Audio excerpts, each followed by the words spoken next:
Hello everyone, welcome to our channel and to our new video. दोस्तों, अभी तक के अपडेट से एक आध बात तो काफ़ी क्लियर हो गई है that America apparently is losing या has already lost most of its allies in the Middle east.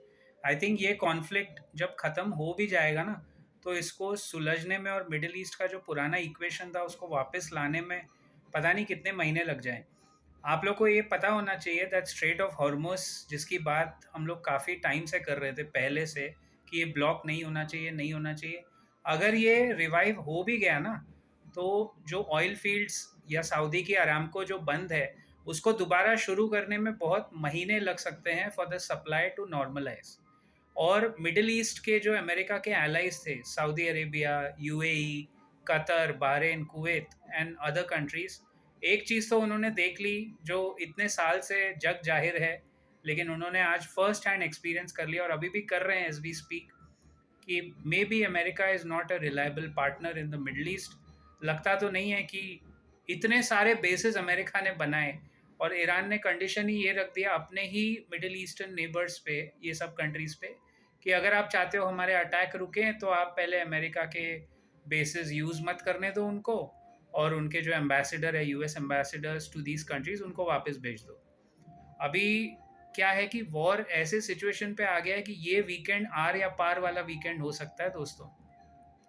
Friday the 13th, उसका करिश्मा तो आज आपने देख ही लिया। कल हमारी मेरे वीडियो में बात हुई थी, लॉन्ग वीडियो में, कि ये यूजुअली फ्राइडे द 13 जब आता है और इसका कंपाउंड टोटल जब 8 नंबर आता है तो करेक्शन भारी होता है। करेक्शन तो चल ही रहा है, लेकिन आज निफ्टी 2% के ऊपर गिरा है।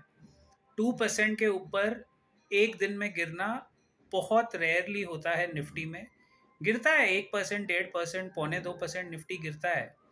But anyway, I think we are approaching that bottom that we keep discussing about.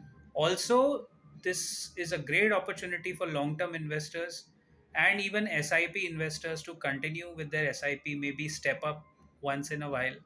क्योंकि ये काफ़ी अच्छा करेक्शन है, जहाँ इसने जाके बॉटम बनाया वहाँ अच्छा एक मौका है। यूएस डेफिनेटली मुझे लगता है कि वॉर शुरू करना तो बहुत आसान है, लेकिन नैरेटिव क्या चल रहा है वहाँ? ट्रम्प बोल रहा है कि बस we are very close to finishing the war. यहाँ ईरान बोल रहा है कि हम तो 8-8 साल लड़ने के लिए रेडी, मतलब we can drag this as far as we want. और नेतन्याहू वहाँ जूम पे आके प्रेस कॉन्फ्रेंस कर रहा है अपने ही देश में, वो लाइव कहीं स्टूडियो में या कहीं आ भी नहीं रहा है। Of course they are in a state of war. मुझे ये नहीं पता कौन सही है कौन गलत है। वॉर और इस पर्टिकुलर प्रॉब्लम की हिस्ट्री हम जानते हैं, this dates back to the 1950s, 60s and 70s। तो हिस्ट्री इसकी बहुत लंबी है। लेकिन guys, this is definitely not a time for war. Actually there is never a time for war, लेकिन नॉट दिस टाइम। मतलब हम लोग क्या एआई और चैट जीपीटी और ग्रोक और ये सब बातें कर रहे हैं, क्लॉड की बातें हो रही थी, और सडनली आपने देखा with in a span of 2-3 days, जैसे फेब्रवरी पलटा और मार्च आया, कैसे पूरा नैरेटिव चेंज होके एक मरने मारने पे आ गए सब लोग।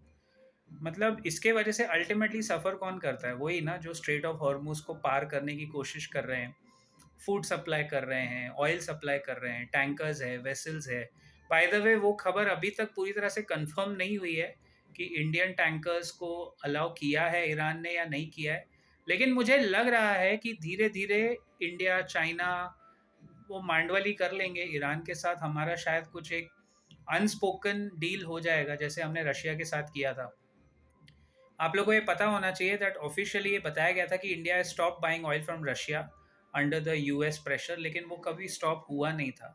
देर आर वेरियस वेज जिस तरह ये शिपिंग कंपनीज जीपीएस ऑफ करके, ऑफ रेडार, मिड सी में ऑयल का ट्रांसफ़र होता है, वो एक अलग दिन की कहानी है। लेकिन इंडिया ऑलवेज कंटिन्यू टू, हमारे यहाँ तो वैसे भी जुगाड़ ही चलता है ना, लेकिन अभी यूएस का जुगाड़ क्या होगा, मिडिल ईस्ट वाली कंट्रीज क्या करेंगी? I think it will be interesting to see कि ये डायनामिक्स कैसे चेंज होता है, because Israel was thinking that they will control the Middle East, and Iran is now shown, they have shown that अगर middle east को वाकई में cooperate करना है, जिसको बोलते हैं जीसीसी, गल्फ कोऑपरेशन कंट्रीज वगैरह वगैरह जो भी, तो they can not ignore Iran. Actually US ने प्लेट में सजा के मौका दे दिया ईरान को आगे अपनी बादशाह दिखाने के लिए। Let me know what do you think, specially people who are there in the Middle East. अपना ख्याल रखिए अपनी सेहत का, और do let me know in the comments what do you think.